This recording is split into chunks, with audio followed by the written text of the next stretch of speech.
Hello, in front of me I've got FC25. In this video I'll show you how to perform crosses.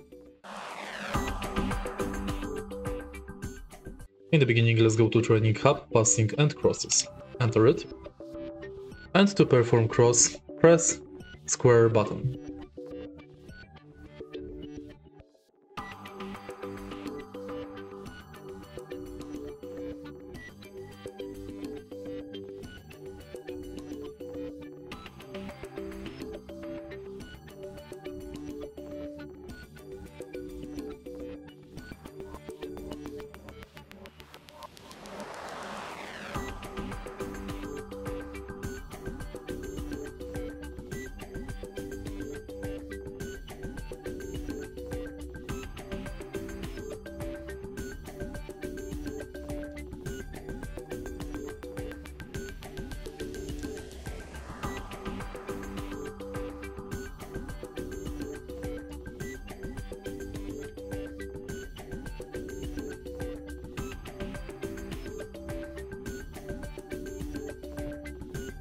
And that's basically it.